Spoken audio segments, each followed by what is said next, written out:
বিসমিল্লাহির রহমানির রহিম। আসসালামু আলাইকুম।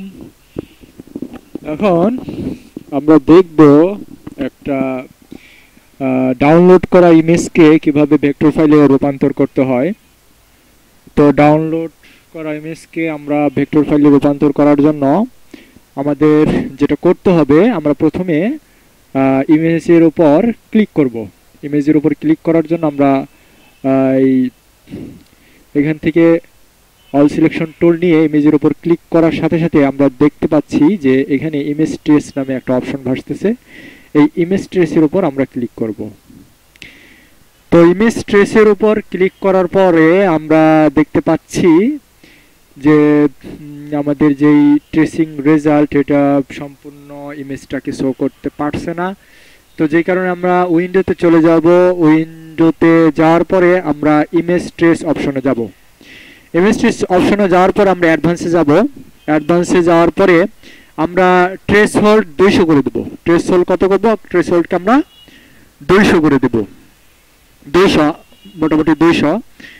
আর নয়েজ আমরা একদম কমিয়ে দিব। এখন আমরা ইমেজটা দেখতে পাচ্ছি। আমরা এটা কেটে দিব। কেটে দেওয়ার পরে এখানে এক্সপ্যান্ড চাপ দিলেই এটা ভেক্টরে রূপান্তর হয়ে যাবে। এখন আমরা ইমেজের অবাঞ্ছিত অংশগুলো এখান থেকে ফেলে দিব। অবাঞ্ছিত অংশ ফেলে দেওয়ার জন্য আমাদের যেটা করতে হবে, আমরা রাইট ক্লিক করব, আনগ্রুপ করব। আনগ্রুপ করার পরে আমরা ডিরেক্ট সিলেকশন টুল দিয়ে ধরব। আনগ্রুপ করার পর ডিরেক্ট সিলেকশন টুল দিয়ে ধরে আমরা টেনে ডার্ক করে আনবো। আমরা এই অবাঞ্ছিত অংশটা দেখতে পাচ্ছি, এটাকে আমরা ডিলিট চেপে ফেলে দেব। এই ধারে আমরা আরো অবাঞ্ছিত অংশ দেখতে পাচ্ছি, এগুলোকে ডিলিট চেপে ফেলে দেব। এগুলোকে ফেলে দেব। এখানে আরো আছে, আমরা এটাকে ডিলিট চেপে ফেলে দিচ্ছি। এখন আমার শুধু এই অংশটা ডিলিট করা প্রয়োজন, কিন্তু এই অংশটা আমার মূল যে ইমেজটুকু আমি রাখতে চাচ্ছি ওটার সাথে অ্যাটাচ হয়ে আছে। তো এটা আমাদেরকে কেটে ফেলে দিতে হবে। এটা ডাইরেক্ট ডিলিট চেপে ফেলা যাবে না। আমাদেরকে যেটা করতে হবে, আমাদেরকে এটা কাটতে হবে। কাটার পরে ফেলে দিতে হবে। তো কাটার জন্য আমরা যেটা করব, আমরা প্রথমে এটাকে জুম করব। আমরা জুম টুল চেপে এটাকে হাতের ডান দিকে নিয়ে আসবো, তাহলে আমাদের জুম হবে অটোমেটিক। এটাকে আমরা জুম করতেছি। হ্যান্ড টুল দিয়ে আমরা টেনে আনলাম। টেনে আনার পরে আমরা কিবোর্ড থেকে সি চাপবো, তাহলে আমাদের কাছে আসবে। এখান থেকে আমরা কাছে দিয়ে এখানে একটা মাউসে ক্লিক করব এবং এখানে একটা মাউসে ক্লিক করব। এখানে একটা মাউসে ক্লিক করব। ক্লিক করার পর আমরা দেখতে পাচ্ছি আমরা যে অংশটা ফেলতে চাচ্ছি তার বাইরের অংশ সিলেক্টেড অবস্থায় আছে। তো আমরা যে অংশটা ফেলে দেব তার ওই অংশটাই আমাদের মাউস দিয়ে ধরতে হবে। তো আমরা ডিরেক্ট সিলেকশন টুল দিয়ে আমরা যে অংশটা ফেলে দিতে চাচ্ছি ওই অংশটাকে ধরলাম। এখন আমরা ছোট করছি একটু, তাহলে আপনারা বিষয়টা বুঝতে পারবেন। তো আমরা দেখতে পাচ্ছি যে যে অংশটা আমরা ফেলে দিব এটা এখন সিলেক্টেড অবস্থায় আসে। কাঁচি দ্বারা আঘাত করার পরে আমরা এখন ডিলিট চাপতেছি এবং এটা কেটে যাচ্ছে। ডিলিট চাপার পরে আমরা হ্যান্ড টুল দিয়ে এটাকে আবার বাম দিকে আনলাম। আনার পরে জুম দিয়ে আমরা এটাকে আবার বড় করলাম। বড় করার পরে আমরা ডিরেক্ট সিলেকশন টুল দিয়ে ধরবো। ধরার পর আমরা দেখতে পাচ্ছি যে সব জায়গায় এর জয়েন্টগুলো ঠিকঠাক আছে, কিন্তু এইখান থেকে এই পর্যন্ত একটা গ্যাপ, এখানে কোনো জয়েন্ট নাই। তো এই জয়েন্টটা আমাদের ইমেজটা কারেকশন করতে হবে। তো ইমেজ কারেকশন করার জন্য আমরা যেটা করব সেটা হচ্ছে আমরা পাথফাইন্ডারে যাব। তো উইন্ডোজে যাওয়ার পরে আমরা পাথফাইন্ডারে গেলাম। তো এখানে আমরা পাথফাইন্ডারটা দেখতে পাচ্ছি, এটাকে টেনে আনলাম। আমরা আনার পরে আমরা যখন পাথফাইন্ডার থেকে ইউনাইট চাপ দেব তখন অটোমেটিক আমার এটা কারেক্ট হয়ে যাবে। নিচে আমরা এরকম অবাঞ্ছিত আরেকটা অংশ দেখতে পাচ্ছি। তো বামের যে অংশটা আছে এটাকে আমরা ডিলিট চেপে সহজেই এটাকে কেটে ফেলতে পারবো। আমরা ডিলিট দিয়ে কাটলাম। কিন্তু ডানের যে অংশটা আছে এটা আমাদের কাঁচি দিয়ে কাটতে হবে। তো কাঁচি দিয়ে কাটার জন্য আমরা কিবোর্ড থেকে সি প্রেস করব, তাহলেই আমাদের কাঁচি চলে আসবে। এখানে যেখানে অ্যাঙ্কর দেখাচ্ছে ওখানে একটা আমরা মাউস দিয়ে ক্লিক করব, এবং এখানে একটা অ্যাঙ্কর দেখাচ্ছে আমরা মাউস দিয়ে ক্লিক করব। আমরা খেয়াল করতে এখন দেখতে পাচ্ছি যে বাইরের অংশটা সিলেক্ট আছে, তো আমরা ওই অংশটাকে সিলেক্ট রেখে কিবোর্ড থেকে ডিলিট 2বার প্রেস করলাম। তো আমরা ডিরেক্ট সিলেকশন টুল দিয়ে ধরে দেখি এখান থেকে এই পর্যন্ত কোনো জয়েন্ট নাই। এই জয়েন্টটা করার জন্য আমরা ইউনাইটে চাপ দিলাম আগের মতো। এখন আমরা জুম সিলেকশন করে যখন আমরা হাতের বাম দিকে নিব তখন আমাদের ইমেজটা ছোট হবে। আমরা ইমেজটাকে ছোট করছি, এইভাবে আমরা ইমেজটাকে ইমেজ কারেকশন করছি। ইমেজ কারেকশন এই অবস্থায় আমরা একটা সেভ দিই। আমরা সেভ দিলাম। সেভ দেওয়ার পরে আমরা এই উপরের অংশটাকে আমরা কারেক্ট করতে যাচ্ছি। তো উপরের অংশ ইমেজটাকে আমার ঠিকঠাক করার জন্য যেটা করতে হবে, এখানে আমরা যে অংশটা এই অংশটা আমরা রাখতে পারবো, কারণ এটা হচ্ছে আমার সেভের কাছের অংশ। এই অংশটা আমার লাগবে, এই কারণে আমি এই অংশটাকে ডিলিট করব না। তবে এই দুটি অংশ আমি ফেলে দিব, এই অংশটা এবং এই অংশটা। এই শুধু এই অংশটা আমি রাখবো, এই অংশটা আমার দরকার আছে, এই কারণে এই অংশটা আমরা রাখবো। তো এটাকে আমি ফার্স্টে জুম করলাম। জুম করার পরে কিবোর্ড থেকে এই কাঁচিটা নিয়ে কাঁচি নেওয়ার পরে আমরা একটা অ্যাঙ্কার পয়েন্টে ধরবো। এখানে ধরলাম, ধরার পর বাইরের অংশটা সিলেক্টেড আছে। এখন আমরা ডিলিট চেপে ডিলিট করে দিলাম। আবার এখান থেকে হ্যাঁ, এখন এই সমস্যাটা দেখাচ্ছে কারণ আমি এখন ইউনাইট করি নাই। কন্ট্রোল জেড চেপে আগের অবস্থায় চলে আসলাম। এখন এটাকে আমরা ধরলাম, ধরার পরে ইউনাইট করলাম। ইউনাইট করার দ্বারা আমার আগের কাঁচির কোনো কার্যক্রম থাকবে না। এখন আমি নতুন কাঁচি নিয়ে এটাকে আমি এখান থেকে এই পর্যন্ত কাটলাম। কাটার পর আমি দেখতে পাচ্ছি ভেতরের অংশটা সিলেক্টেড আছে, কিন্তু আমার বাইরের অংশটা সিলেক্টেড দরকার। আমি বাইরের অংশ সিলেক্ট করার জন্য ডিরেক্ট সিলেকশন টুল দিয়ে ধরলাম, কিবোর্ড থেকে ডিলিট প্রেস করলাম। ডিলিট প্রেস করার পরে এটাকে আমি সিলেক্ট করে ইউনাইট করে দিলাম। ব্যাস, আমার কাঙ্ক্ষিত অংশটি চলে এসেছে। এর মধ্যে আমি এই অংশটাকে আমি এই অবস্থায় ছোট করে নিলাম। আমি দেখালাম যে অঙ্কন না করেই কিভাবে একটা গুগল ইমেজ থেকে ভেক্টর পাওয়া যায়। তো এইভাবে আপনি ভেক্টর পেতে পারেন। তো আমরা এটাকে অল সিলেকশন টুল দিয়ে এখন ধরবো, এটার উপর আমাদের কাজ করতে হবে। এটাকে আমি ঘুরিয়ে দিলাম। ঘুরিয়ে দেওয়ার পরে আমি এখানে যেটা করব, এখানে আমি একটা রেক্টেঙ্গেল টুল নিয়ে আসব। রেক্টেঙ্গেল টুল আনলাম। আনার পর আমার চাহিদা মোতাবেক এই রেক্টেঙ্গেল টুলটিকে আমি প্রথমে আমি ফিল অংশটাকে নান করে দিলাম। ফিল অংশকে নান করার পরে আমার যেই দিকে যতটুকু দরকার আমি ওইদিকে অতটুকু রাখতেছি, এবং আমার যেই স্টক অংশ আছে এটাকে আমি ওপেন করে দিলাম। স্টক ইয়েস রেখে ফিল নান করে আমি এই কাজটা করলাম। তো আমি স্টকটা আরেকটু বাড়িয়ে দিচ্ছি।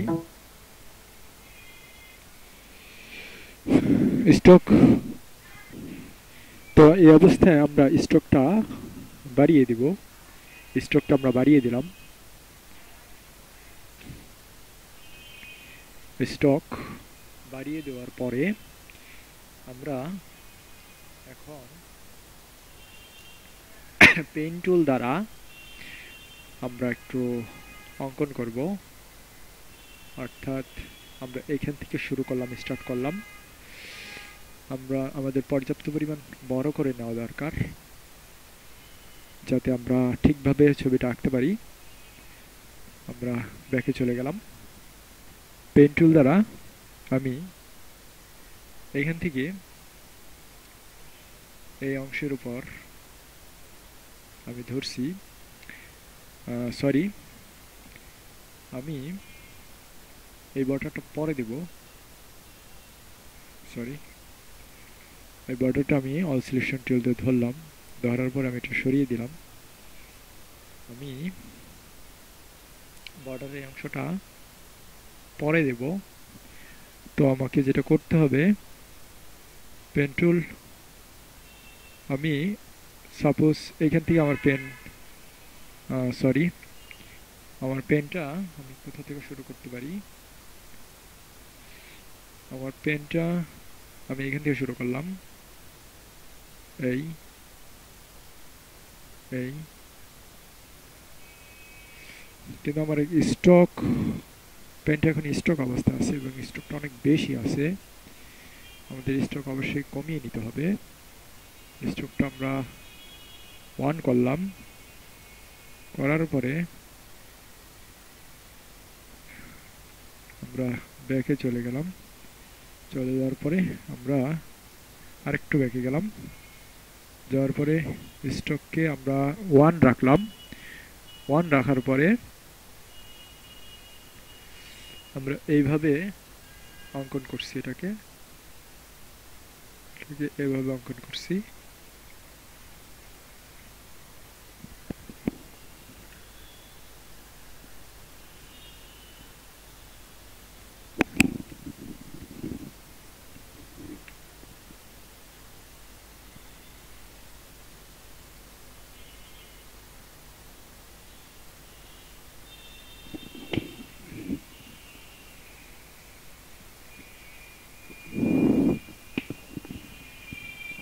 আপনারা খেয়াল করতে থাকেন।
এই অবস্থায় আমরা পেন ক্লোজ করব না, তো পেন ক্লোজ না করে আমরা জানি যে পেন যেখান থেকে শুরু হয়েছে ওখানে যে শেষ করতে হবে, কিন্তু আমার এই চিত্রটা এমন যে আমি পেন যেখানে শুরু হয়েছে ওখানে শেষ করার বিধান আমার নাই, অর্থাৎ আমি এটার উপর দিয়ে ঘুরিয়ে আনতে পারবো না, অথবা চিত্রের মধ্যখান দিয়েও নেওয়ার কোনো ব্যবস্থা নাই। ব্যবস্থায় আমাকে অবশ্যই পেন ক্লোজ করতে হবে।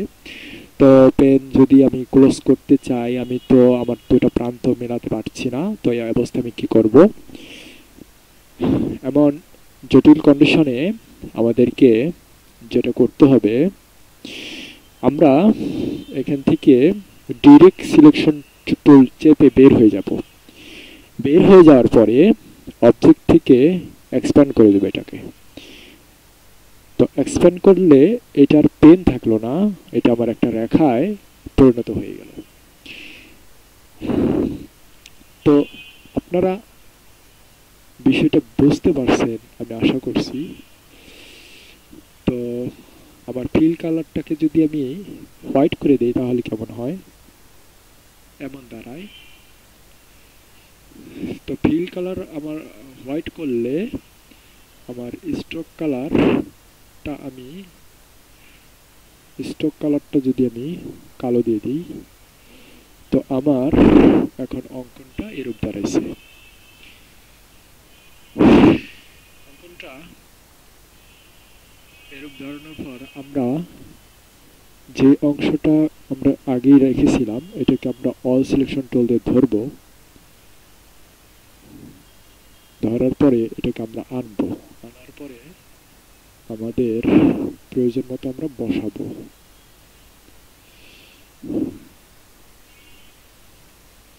আমরা নিচের দিক থেকে মিলাই।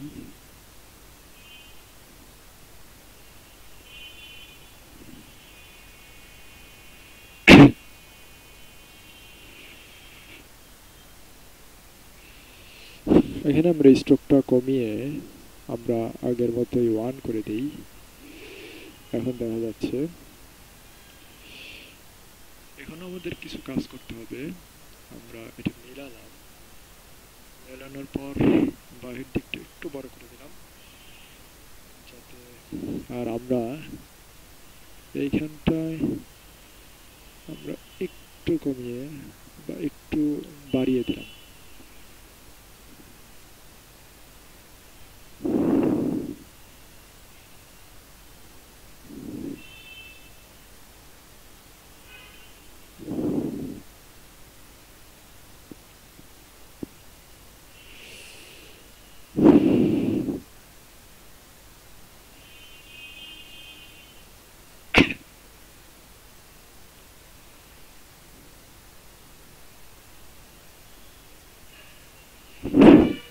বাড়িয়ে দেওয়ার পরে আমরা যেটা করব, আমরা একটা সাপের মতো অঙ্কন আঁকবো প্রথম দিকে।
এখন আমরা না মিলিয়ে এই অংশটাকে আমরা পেন থেকে ভেক্টর থেকে আমরা রাস্টারে কনভার্ট করে ফেলব। অর্থাৎ আমরা ভেক্টর থেকে আমরা এটাকে এক্সপ্যান্ড করে দেব। এক্সপ্যান্ড করার জন্য অবজেক্টে থেকে যে এক্সপ্যান্ড করে দিলাম, দেওয়ার পরে আমরা এই অংশটাকে শুধু ধরব। ধরার পর এই অংশটাকে আমরা এইখানে এনে বসিয়ে দেব।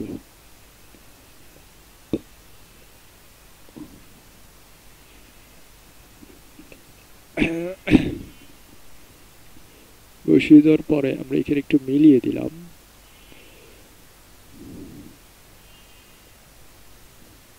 এই অংশটাকে আমরা একটু ম্যাচ করে দিই। এখন আমাদের যেটা করতে হবে সেটা হচ্ছে এই কাঁচির মতো আমরা কাঁচি দিয়ে এই অংশটাকে কাটবো, এখান থেকে এখানে এবং এখানে, সরি আমরা পেন টুল নিয়ে ফেলছি, আমরা কন্ট্রোল সি চাপলাম কিবোর্ড থেকে এবং এখান থেকে আমরা একটা কাঁচি বের করতেছি, এখান থেকে এই পর্যন্ত আমরা মূলত এখানে কেটে দেব। তো আমরা বাইরের অংশটা সিলেক্ট হয়েছে, আমাদের যে অংশটা দরকার ওই অংশটাকে আমরা ডিলিট টুল দিয়ে সিলেক্ট করব। সিলেক্ট করার পরে আমরা এটাকে ইউনাইট করে দেব, সরি ইউনাইট করলে এটি ইউনাইট হয়ে যাবে। তো আমরা এটাকে অবজেক্ট থেকে এক্সপ্যান্ড করে দেব, এই অংশটাকে এক্সপ্যান্ড করে দিলাম, যাতে ওই কাছিটা পরবর্তীতে আমাদের সমস্যা না করে। এটাকে আমরা ডিরেক্ট সিলেকশন টুল ধরে আমরা টেনে বাড়িয়ে দেব, আর এটাকে আমরা ডিরেক্ট সিলেকশন টুল দিয়ে ধরে আমরা নিচের দিকে এটা অথবা এটাকে আমরা উপরের দিকে উঠিয়ে দেব। ডিরেক্ট সিলেকশন টুল দিয়ে আমরা এই মাথাটা মিলিয়ে দেব, ফিল হয়ে রয়েছে এখানে, আমরা ফিলটাকে নান করে দেব, সরি এখানটা আমরা ফিলটাকে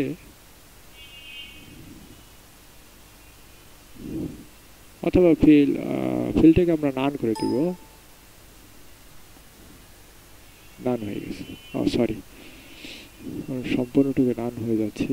মূলত এখানে আমি ঝামেলা করে ফেলছি, এটা হচ্ছে এটাকে আমার যেটা করতে হবে, এটা আমার জুম করে নিলে আমার কাজটা করতে সুবিধা হবে। তো আমি ডিরেক্ট সিলেকশন টুল দিয়ে অংশটা ধরলাম,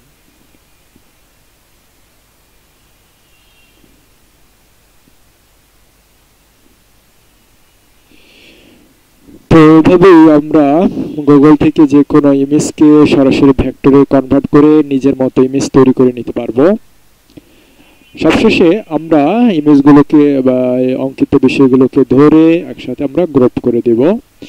এরপর আমরা ফাইলে গিয়ে এটাকে এক্সপোর্ট করে এক্সপোর্ট অ্যাজে গিয়ে আমরা যে কোনো ভার্সন পিএনজি, জেপিজি ইত্যাদি বিভিন্ন ভার্সনে আমরা সেভ করতে পারবো।